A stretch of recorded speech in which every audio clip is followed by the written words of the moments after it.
Estamos cercados por un mundo invisible que se extiende a nuestro alrededor, un universo microscópico habitado por miles y miles de millones de individuos.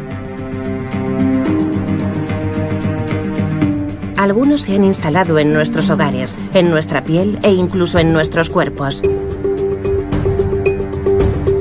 Sin embargo, llevamos décadas combatiendo contra estos invasores.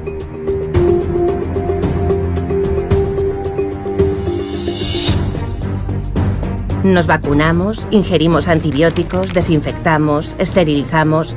En nuestras sociedades desarrolladas, la guerra contra los microbios se agrava y nuestra vida se vuelve cada vez más antiséptica.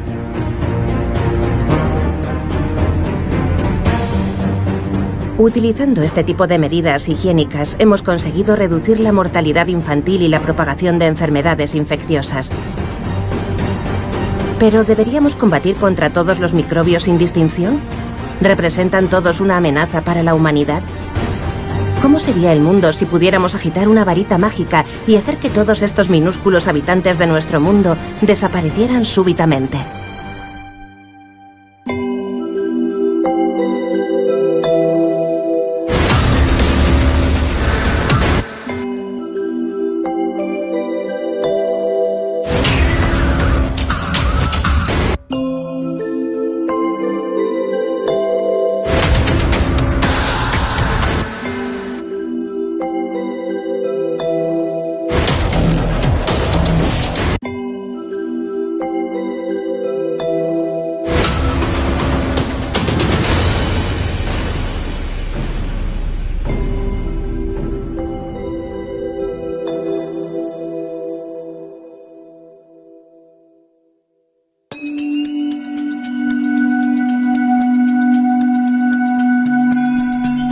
Hace 3.800 millones de años, la Tierra estaba cubierta de agua. En la superficie, islas emergentes de la corteza terrestre formaban los primeros continentes.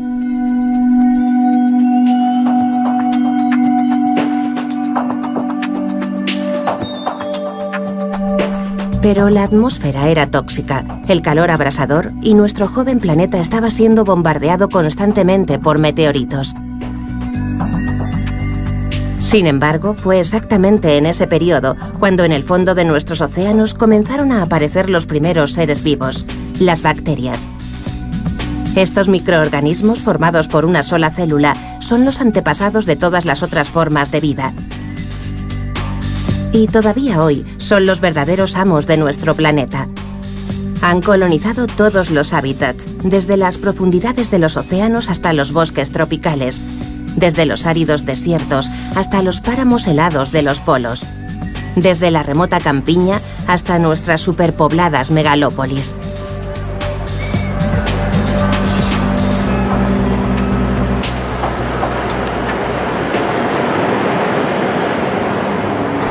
Chicago, en el noreste de Estados Unidos, está como todos los pueblos y ciudades, habitado por muchos más microbios que seres humanos.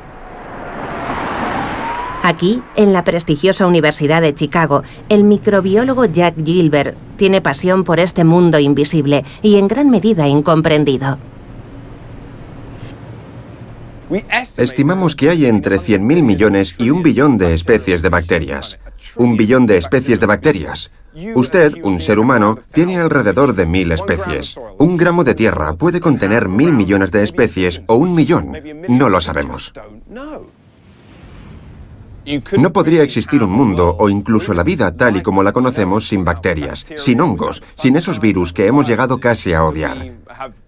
En el transcurso de los últimos 100 años, se ha convertido en una obsesión matarlos, pero son esenciales y vitales para la vida.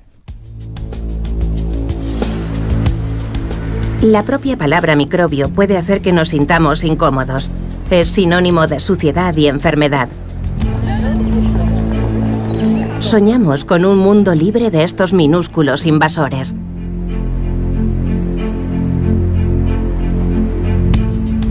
Sin embargo, sin ellos, tendríamos serios problemas. Empezando por aquellos que han tomado nuestro cuerpo como residencia.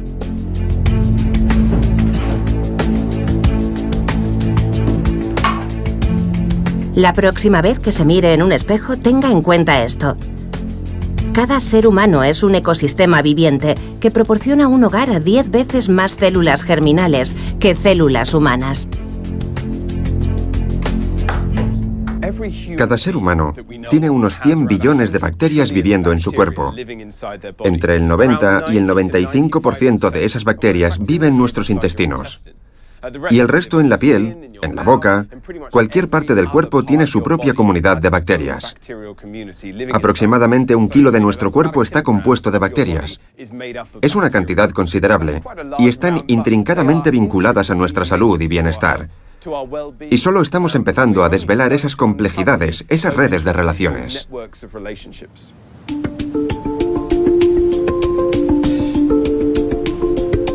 Desde hace varios años, la comunidad científica internacional trabaja duramente para intentar desvelar los secretos de estos sorprendentes organismos. Cerca de París, Metagenópolis es un centro único en Europa, especializado en el estudio de los microorganismos que habitan en nuestro sistema digestivo, conocidos como microbiota intestinal.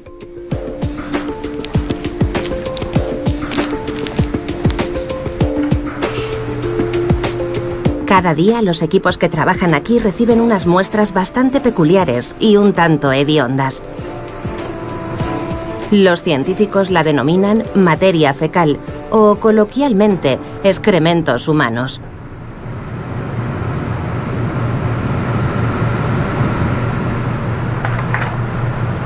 La primera fase de los análisis consiste en la preparación de las muestras. Las heces se homogenizan y se diluyen para que puedan mantenerse en condiciones óptimas. Luego, las muestras se envían a una plataforma robotizada con tecnología de última generación.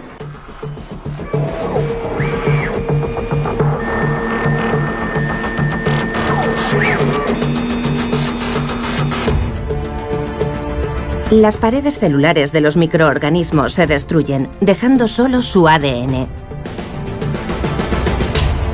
Dentro de esta caótica maraña se encuentra el ADN de todos los microbios que viven en el tracto gastrointestinal de un individuo.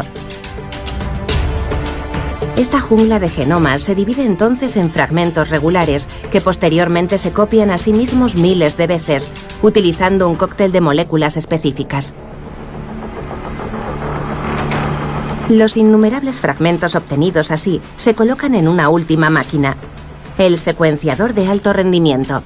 Este robot es capaz de leer el ADN de las bacterias letra a letra, gen a gen, a la velocidad de decenas de miles de letras al día.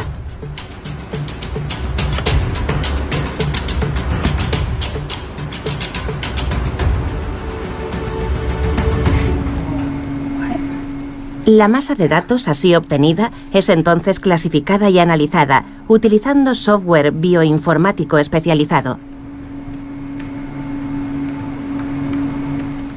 Joël Doré, director científico de Metagenópolis, considera que estas nuevas herramientas secuenciadoras han revolucionado la investigación, proporcionando por primera vez una imagen completa de la microbiota intestinal humana. La microbiología clásica requiere el uso de cultivos para desarrollar las bacterias, pero haciéndolo así, estábamos perdiendo una gran parte de la microbiota intestinal humana dominante. Así que hemos pasado a caracterizaciones conseguidas del ADN, de los genes que somos capaces de extraer directamente del contenido del intestino. Y esto nos ha proporcionado una visión nueva. Hemos sido capaces de identificar miles y miles de especies. Hemos listado más de 10 millones de genes bacterianos diferentes. Cada ser humano alberga en su intestino entre 100 y 200 especies de bacterias, con nombres exóticos como Ruminococcus niavus, Escherichia coli o Bacteroides fragilis. Pero las bacterias no son los únicos habitantes cotidianos de nuestro sistema digestivo. El Methanobrevibacter smithii, por ejemplo, pertenece al grupo de las arqueas, cuya estructura y funcionamiento son ligeramente diferentes. En los giros y ondulaciones del intestino encontramos también hongos microscópicos como el Candida albicans y virus que no son solo responsables de enfermedades. La microbiota intestinal es de hecho un órgano por sí solo, activo desde los primeros segundos de vida.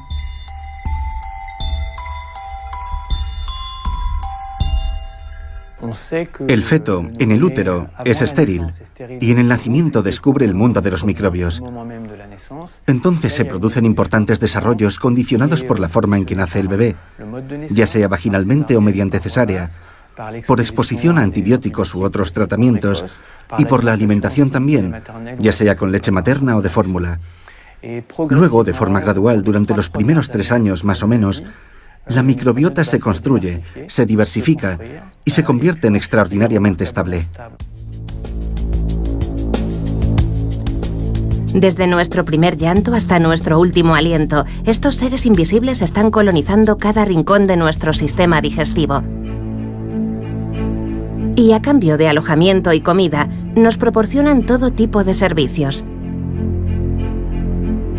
Sin ellos, no seríamos capaces de digerir adecuadamente ni de sintetizar moléculas esenciales como las vitaminas. Estaríamos también sin protección contra la intrusión de organismos patógenos. Nuestro sistema inmunológico fallaría completamente. Una persona sin microbiota sería una persona amenazada de muerte inminente.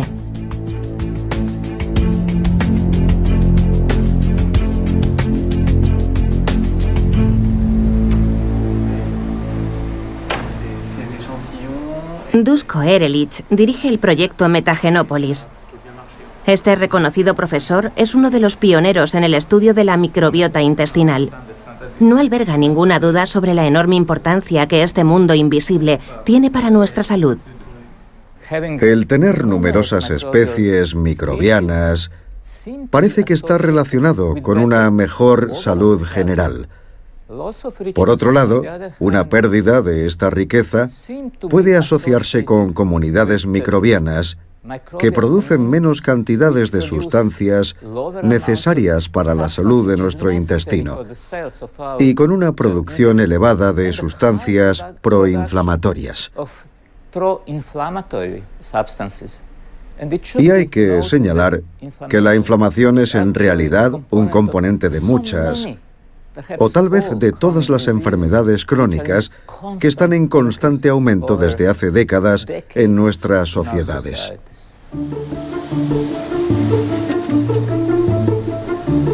Obesidad, diabetes, alergias, enfermedades del hígado y del sistema cardiovascular.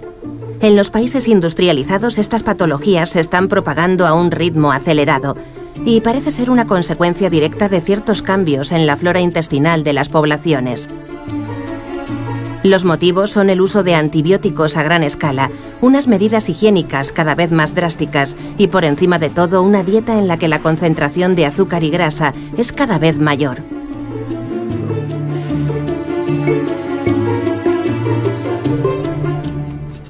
Podemos detectar esta pérdida de riqueza con un 95% de precisión. Así que podemos saber qué personas están en riesgo. Y hemos visto que la intervención nutricional puede ayudar a recuperar al menos parte de esa riqueza. Y tenemos 2 elementos para prevenir la enfermedad crónica: detección del riesgo y alivio del riesgo. Según los expertos, el consumo de abundante fibra es muy importante en cuanto a la regeneración de la diversidad de nuestra flora intestinal y, por consiguiente, en la prevención o incluso la cura de estas enfermedades crónicas. En un futuro próximo, puede que seamos capaces de tratar los alimentos de esta forma, vía intestinal. Dietas especiales, la ingesta de microorganismos para restablecer el equilibrio y el perfeccionamiento de nuevos medicamentos, inspirados por la acción de los microbios presentes en nuestro cuerpo. Ya están siendo exploradas varias vías, entre ellas los denominados trasplantes fecales.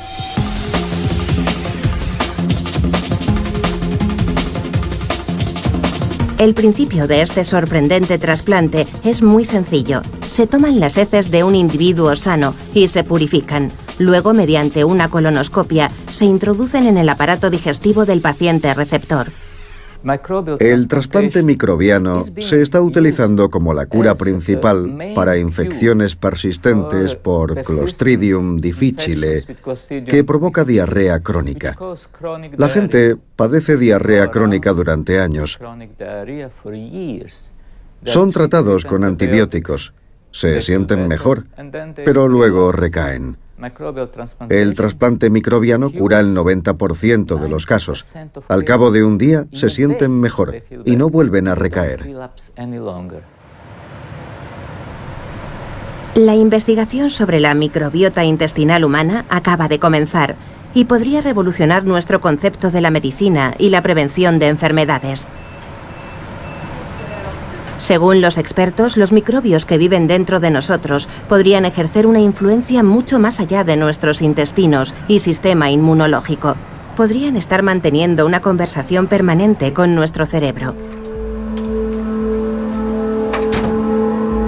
Esto es un laboratorio animal bastante especial. Aquí, los ratones y las ratas son criados en burbujas herméticamente selladas. Son lo que se conoce como animales axénicos, que significa que carecen de flora microbiana. El aire que respiran, el agua que beben, el alimento que comen, incluso la basura de sus jaulas es todo cuidadosamente esterilizado.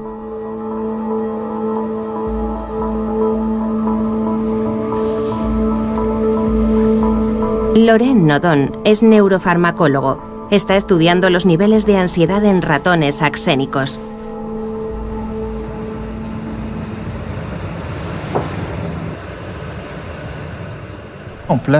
Ponemos al ratón en esta plataforma, que no es muy alta, solo 4 centímetros.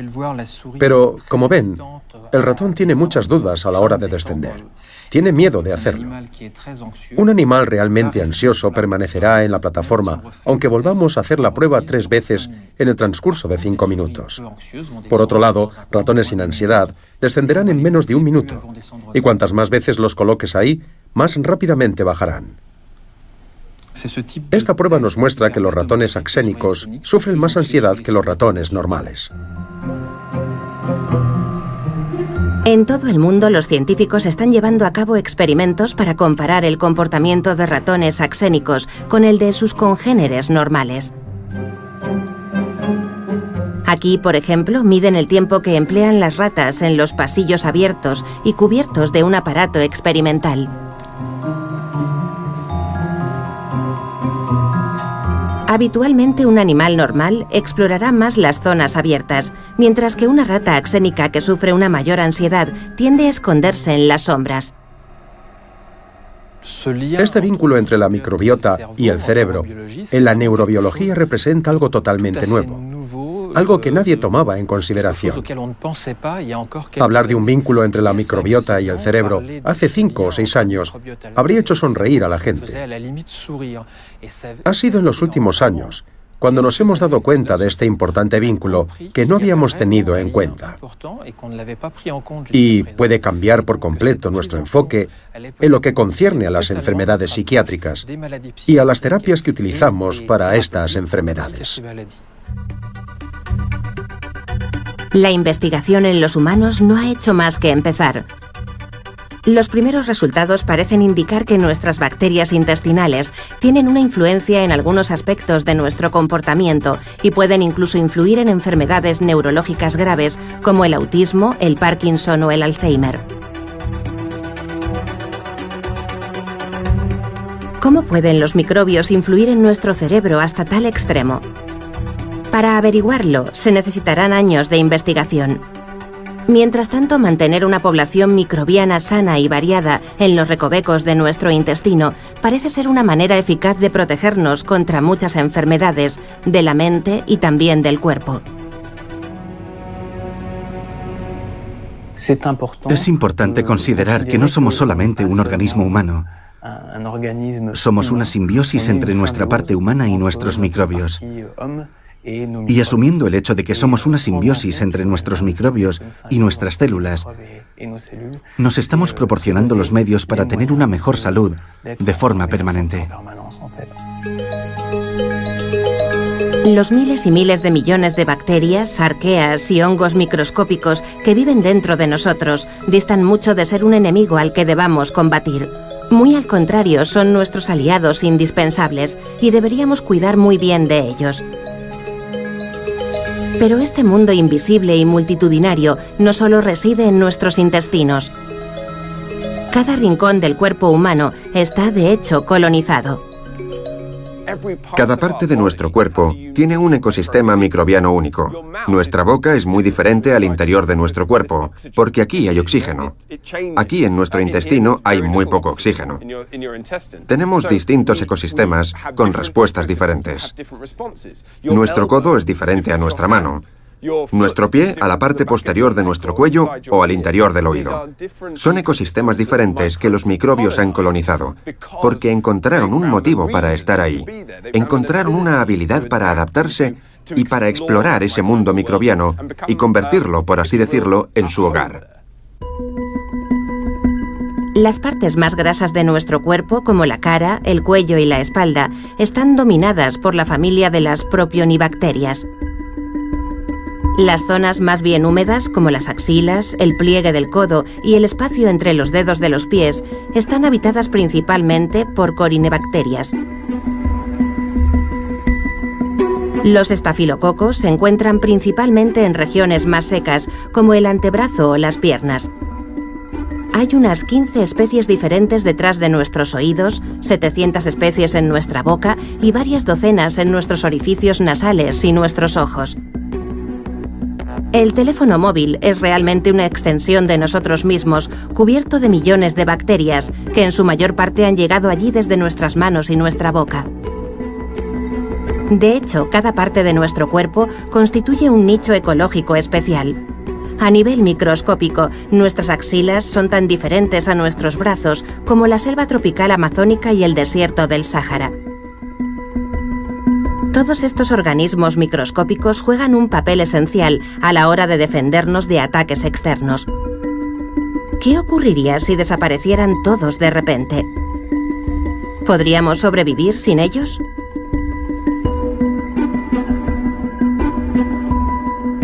Como las ratas y los ratones axénicos del laboratorio, tendríamos que vivir dentro de una burbuja, un entorno perfectamente estéril que nunca podríamos abandonar.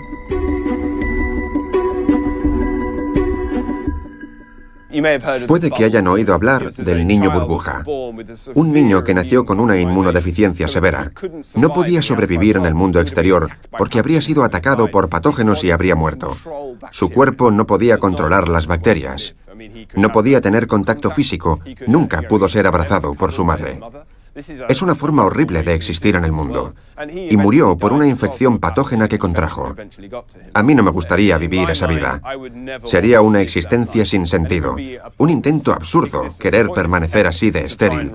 Porque nuestro cuerpo no se desarrollaría correctamente. Tendríamos anomalías de comportamiento. Nuestra fisiología estaría indebidamente distorsionada. Nadie debería intentar vivir en una burbuja. Podríamos vivir fuera de esa burbuja si agitando una varita mágica hiciéramos desaparecer todos los microbios del mundo. Algo que es, por supuesto, inimaginable, ya que los microorganismos están en todas partes en nuestro entorno. Nuestros hogares, por ejemplo, son refugios de microbios. Desde el suelo hasta el techo, desde el baño hasta la cocina, todos nuestros esfuerzos por limpiar y desinfectar son inútiles. Miles de millones de bacterias comparten discretamente con nosotros cada momento de nuestra vida. Por fortuna, el 99% no representa ningún peligro para nosotros, algo que no constituye ninguna sorpresa, ya que prácticamente todas ellas proceden de nuestros propios cuerpos. La gente estaba, básicamente, poblando el microbioma de ese entorno que no tenía su propio microbioma. Si nos mudamos a vivir a una casa, incluso a una casa en la que previamente ha vivido alguien, nosotros colocaremos nuestro microbioma en ese entorno, configurando esa biodiversidad con las bacterias de nuestra piel, boca, tracto intestinal, configurando ese ecosistema.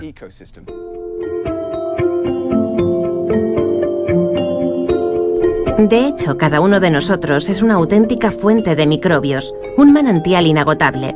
Los diseminamos por donde quiera que vayamos. Cada ser humano está básicamente exudando en su entorno alrededor de 38 millones de células bacterianas. Es como una nube microbiana que vive a nuestro alrededor. Cada individuo tiene una rica aura de biodiversidad de bacterias alrededor de su cuerpo. Salen de nuestra piel, ya que está en contacto directo con el entorno. De nuestra boca, mientras estoy hablando ahora mismo, hay una nube de bacterias que están saliendo de mi boca, e incluso de otras partes del cuerpo.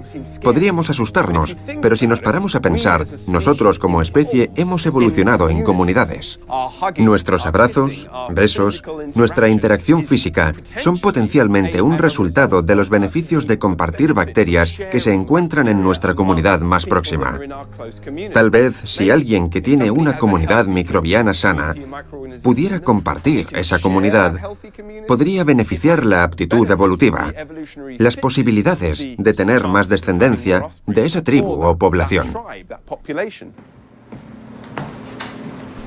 Jarrad Marcel es microbiólogo y miembro del equipo de Jack Gilbert.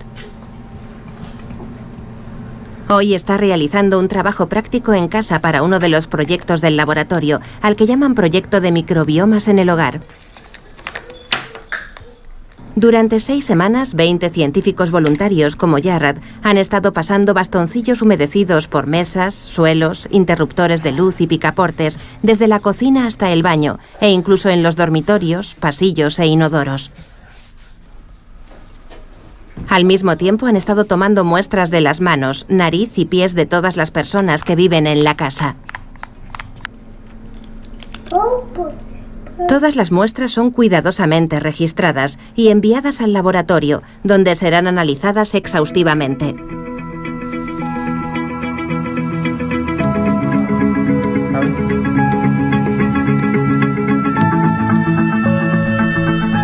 Uno de los objetivos es determinar con exactitud cómo intercambiamos nuestros microbios con nuestro entorno y con las personas que nos rodean.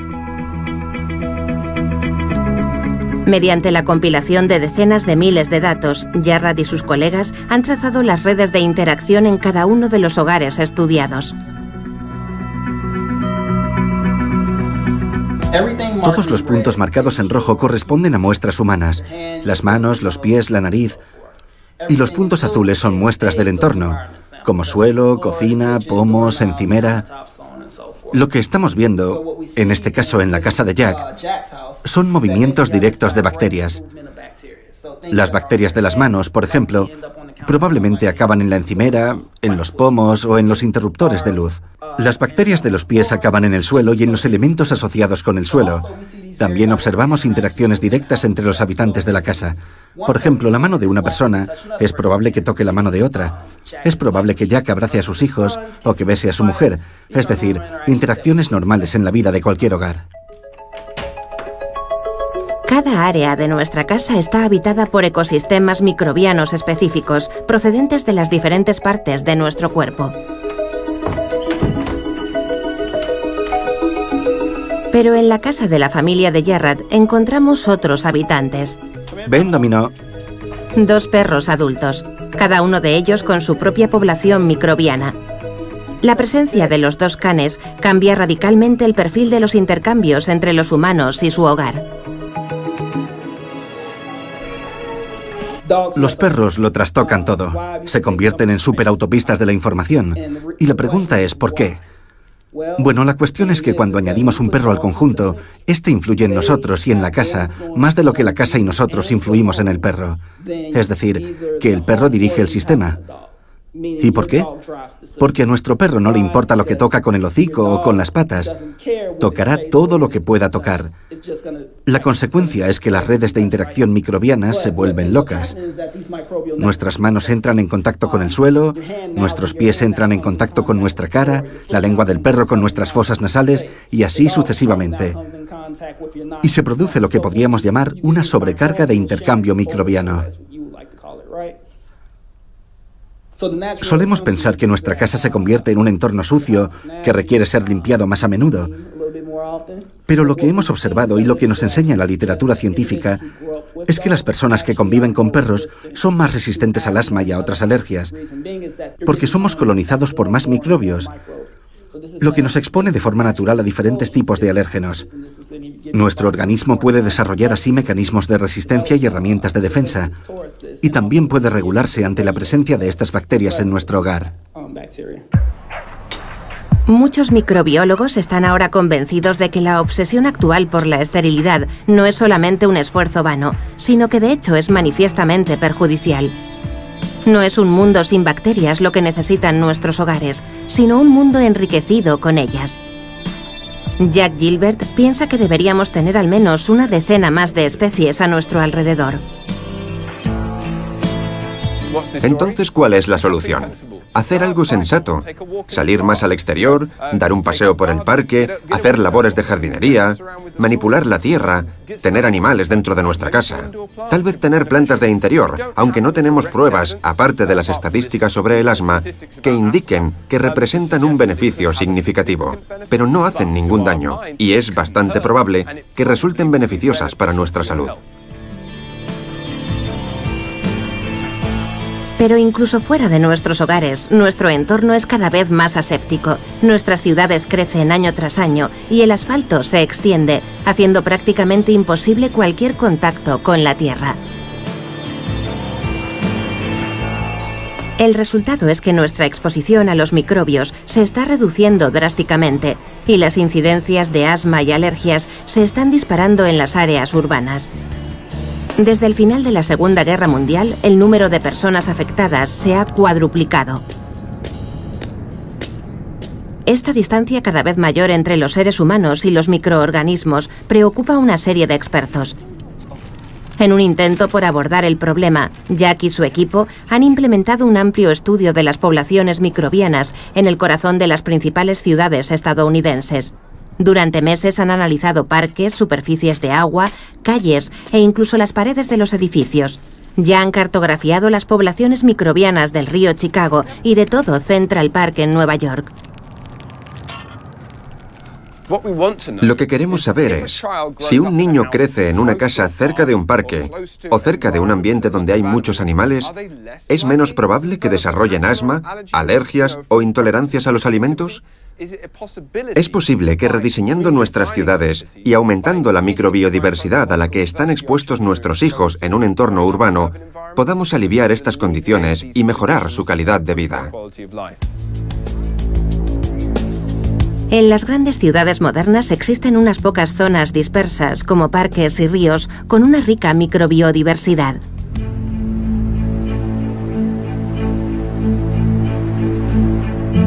Pero eso no es suficiente. Las megalópolis se han convertido en mundos virtualmente sin microbios y las personas que viven en ellas son cada vez más frágiles.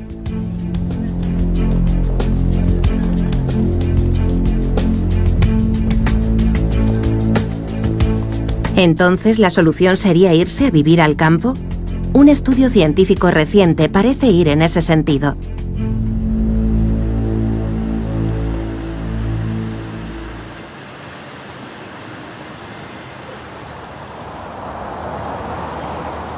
Los experimentos se llevaron a cabo aquí en Bélgica, en el Centro de Investigación sobre Inflamación de la Universidad de Gante. Un equipo de científicos hizo respirar a unos ratones polvo extraído del suelo de varias granjas. A continuación, expusieron a los animales a un potente alérgeno para observar su reacción. Los roedores no desarrollaron ninguna alergia. La exposición al polvo de granja parecía haberlos inmunizado totalmente. Hamida Hamad, la directora de este programa de investigación, está ahora comparando los pulmones de ratones alérgicos con los de los ratones expuestos al polvo de granja. Lo que vemos es el bronquio de un ratón en el interior del pulmón y también vasos sanguíneos que se pueden ver claramente aquí y aquí. Podemos ver que este ratón ha desarrollado asma alérgico porque alrededor de este gran bronquio y alrededor de estos vasos sanguíneos hay muchas células inflamatorias.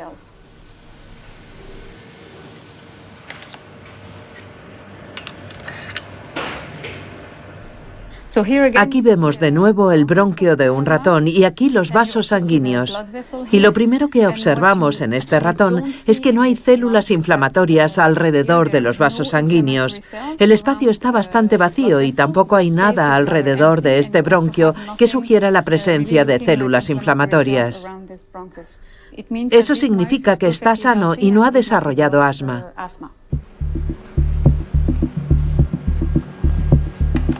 Para investigar más a fondo qué mecanismos están involucrados en la protección de los ratones, los investigadores multiplicaron los análisis de sus pulmones.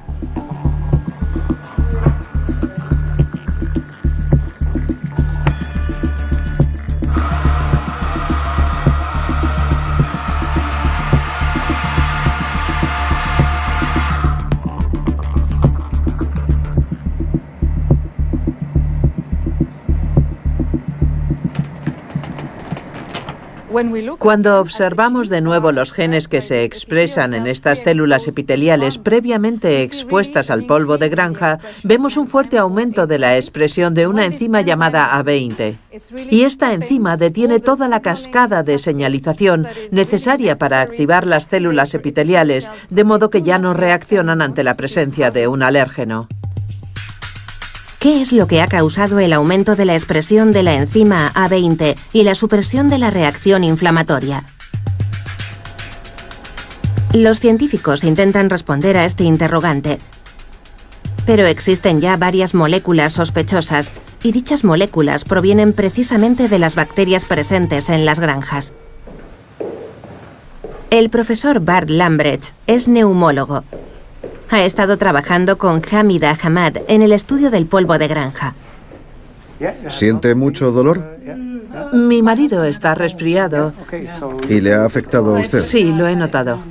Muy bien. Llevando a cabo un seguimiento de cerca de 2.000 niños durante varios años, el profesor Lambrecht ha demostrado que estos mismos resultados podrían lograrse con otras personas. Los niños que crecen en granjas están protegidos contra todo tipo de alergias respiratorias. Pero para adquirir esta inmunidad hay que estar expuesto desde muy temprana edad. Solo parecen protegernos durante los 2 primeros años de vida. Podría tener que ver con el hecho de que el sistema inmunológico todavía está en desarrollo. Nuestro sistema inmunológico no madura realmente hasta la edad de 2 o 3 años. Y durante este primer periodo puede ser educado. La segunda explicación en la que estamos trabajando es que esos 2 primeros años de vida constituyen también el periodo en el que el pulmón se está desarrollando.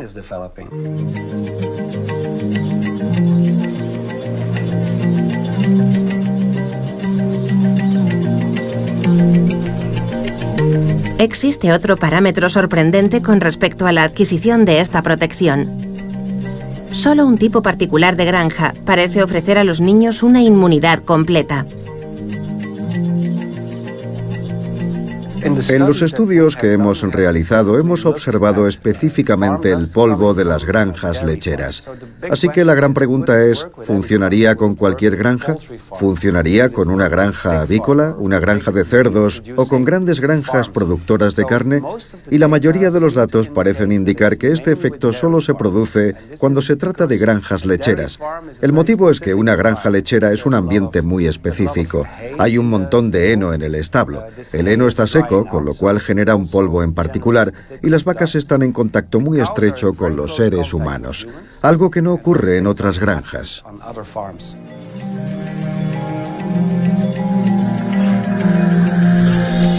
¿Significa esto que tenemos que sacar a nuestros bebés del ambiente urbano y llevarlos a visitar granjas lecheras? No es tan simple. Los datos parecen indicar que tendrían que pasar en la granja varias horas al día y varios días a la semana para adquirir una protección real.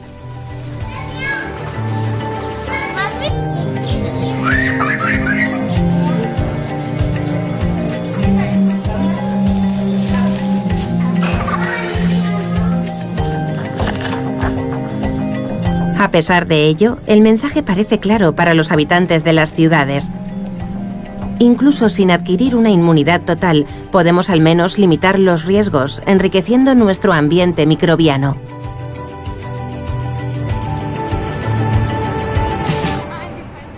Yo diría que vivimos en un ambiente demasiado estéril. Cuando vemos el comportamiento de ciertas personas que tienden a desinfectarlo todo en casa de arriba a abajo, no es algo que yo recomiende. Es cierto que es muy importante vivir en un ambiente limpio, por supuesto. No estoy diciendo que todos debamos vivir en un ambiente sucio, pero demasiado limpio tampoco es bueno.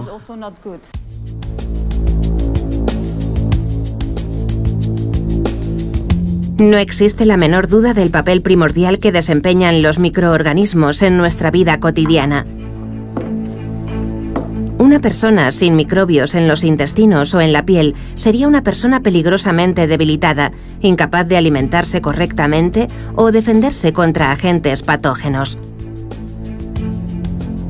Casas, calles y ciudades exentas de esta horda invisible debilitan nuestro sistema inmunológico. Un mundo sin microbios, de hecho, nos enfermaría.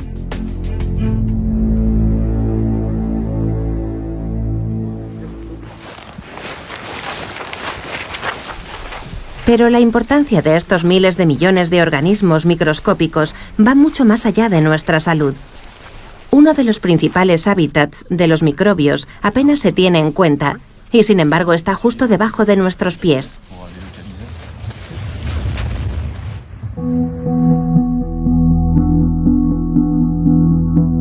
En un solo gramo de tierra hay hasta 1000 millones de bacterias. Muchas de ellas pertenecen al grupo de las Firmicutes, como el Bacillus megatherium. Otras son lo que se conoce como proteobacterias, como estos rizobios, que se aferran a la raíz de una planta leguminosa con la que viven en simbiosis. Sin embargo, otras bacterias adoptan una forma filamentosa, los actinomicetos. Pero un gramo de tierra contiene también alrededor de 1 millón de hongos microscópicos, como el Fusarium o el Aspergillus. Todos estos microorganismos se concentran en los primeros 30 a 40 centímetros de tierra, donde hay oxígeno y alimento suficiente, y constituyen el mayor reservorio de vida de todo el planeta. En el oeste de Francia, un equipo de científicos liderado por Lionel Ranger lleva años estudiando esta población subterránea verdaderamente singular, pero a menudo ignorada. ¿Aquí está bien? Perfecto. Bien.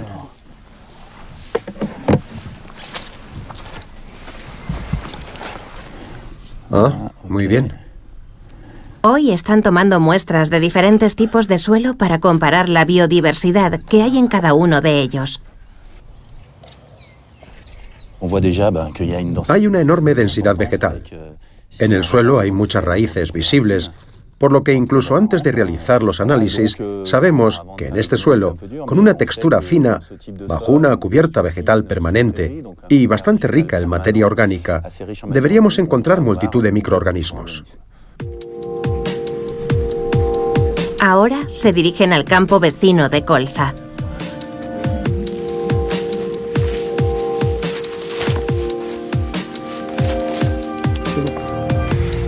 Vamos a ir un poco más lejos. ¿Tú me dices? Sí, aquí.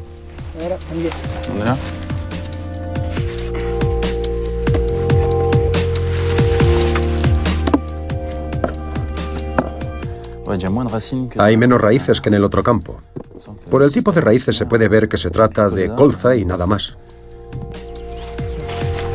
Durante meses, los científicos han estado analizando más de 2000 muestras de suelo, tomadas en todo el territorio francés. Bosques, viñedos, huertos, tierras de cultivo, todos estos tipos de suelo han sido analizados exhaustivamente.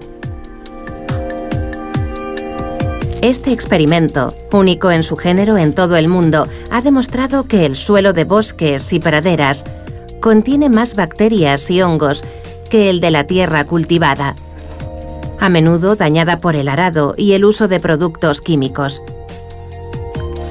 Pero aunque el número total de microorganismos es inferior en las tierras cultivadas, en cambio, contiene una mayor variedad de especies. El suelo cultivado con fines agrícolas tiene un número mayor de especies que el suelo de praderas y bosques. Este fenómeno se debe a un concepto ecológico bastante simple: perturbación intermedia, que significa que la diversidad de un ecosistema está relacionada con el nivel de estrés o de perturbación. Un ecosistema que no está muy perturbado no tiene tanta biodiversidad como uno que está moderadamente perturbado, donde un poco de estrés estimula la diversidad. Las especies que se obtienen en suelos intensamente cultivados pueden ser más problemáticas porque se adaptan a entornos perturbados, por lo que sus estrategias están más orientadas hacia la colonización y el agotamiento de los recursos, y hay más probabilidades de que haya patógenos, mientras que en los sistemas naturales o seminaturales, como praderas y bosques, se obtienen especies estabilizadoras con menos patógenos. Estas bacterias que Lionel llama estabilizadoras, que se encuentran en ecosistemas menos perturbados, desempeñan un papel crucial a la hora de mantener la buena salud del suelo. Uno de los trabajos esenciales que realizan estas bacterias es el reciclado de la materia orgánica. Descomponen las hojas muertas, los excrementos y los cuerpos de los animales, transformándolos en minerales que las plantas pueden absorber directamente. Estas bacterias son, de hecho, los basureros de nuestro planeta.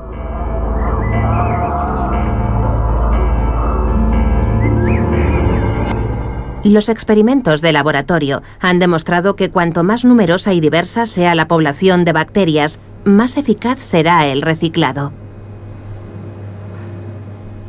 Si se reduce la diversidad microbiana alrededor de un 30%, se reduce la mineralización del material orgánico en el suelo entre un 30 y un 40%. Eso supone una pérdida de la fertilidad biológica. También examinamos la supervivencia de los patógenos. Lo que hicimos fue añadir un agente patógeno humano, la Listeria monocitogenes, que normalmente no se encuentra en el suelo. Comprobamos que no podía establecerse donde había un nivel máximo de diversidad. Pero si la diversidad se diluía, la Listeria era cada vez más capaz de sobrevivir. Pudimos detectarla de 30 a 40 días después de haberla agregado, tiempo suficiente para convertirse en una amenaza epidemiológica, es decir, en una fuente de enfermedad. Por lo tanto, los suelos empobrecidos son menos eficientes y más vulnerables a la invasión por microorganismos patógenos, peligrosos no solo para los cultivos, sino también potencialmente para nuestra salud. Sin embargo, un suelo sano nos proporciona protección contra los ataques, aumentando su fertilidad, al tiempo que almacena carbono, purifica el agua y limpia la contaminación. El equilibrio crucial de nuestro suelo está controlado por los miles de millones de los llamados microbios buenos que viven allí. Todavía estamos muy lejos de conocer todas las especies que viven bajo nuestros pies o todos los beneficios que nos aportan, pero las investigaciones continúan incansablemente. Y una cosa al menos está clara: sin estos microorganismos, nuestros suelos morirían, y nosotros con ellos. El suelo es como un tubo digestivo, es un digestor. Lo alimentamos con productos químicos o con productos orgánicos, y él los transforma para obtener productos agrícolas o un ecosistema natural y equilibrado. Si nos deshacemos de estos microorganismos, estaríamos eliminando el estómago del ecosistema y moriría. Las plantas no crecerían, el material orgánico se acumularía sin descomponerse y el sistema moriría, incluidos los seres humanos. Si el suelo no es utilizable, no hay más producción primaria ni producción vegetal. Un mundo sin microbios es inconcebible.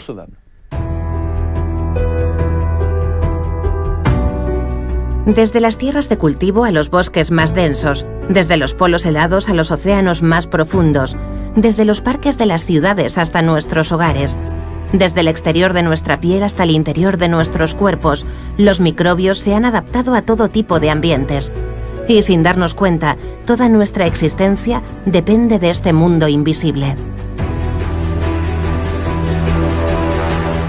Al final, la cuestión fundamental no es si desapareceríamos sin ellos, sino cuánto tiempo tardaría en suceder. Si los hongos, las bacterias y los virus desaparecieran repentinamente, todos nosotros como especie probablemente sobreviviríamos, porque el agente más susceptible de causarnos la muerte es una bacteria, un virus o un hongo, el ataque de un patógeno. Sobreviviríamos, pero nuestro cuerpo no digeriría bien la comida. Y la comida no se desarrollaría bien. Las plantas crecen mal en ausencia de bacterias, y los animales. así que podríamos sobrevivir un par de años hasta que nuestras fuentes de alimento escasearan. Imagínese un mundo en el que nada descompusiera la biomasa que nos rodea. Comenzaría a llenarse literalmente de desechos. Veríamos hojas muertas por todas partes. Nuestros desechos biológicos, los que arrojamos tirando de la cadena, se acumularían porque no podríamos descomponerlos. El mundo se convertiría en un gigantesco vertedero, en un infierno.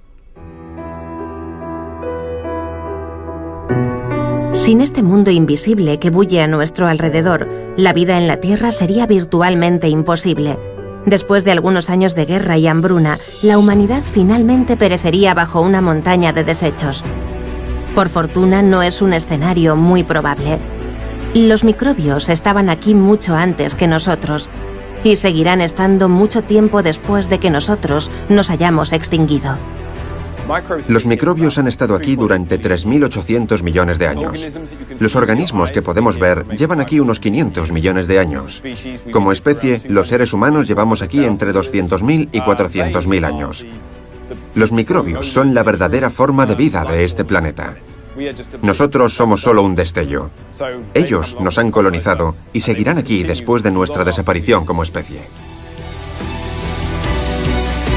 Tras décadas de guerra contra los microorganismos, ha llegado el momento de que les brindemos el respeto que se merecen. Los microbios responsables de nuestras enfermedades, aquellos a los que tanto tememos, no son más que una ínfima minoría dentro de la enorme multitud de organismos mágicos que trabajan ocultos entre las sombras para mantenernos a nosotros y a nuestro planeta vivos y sanos.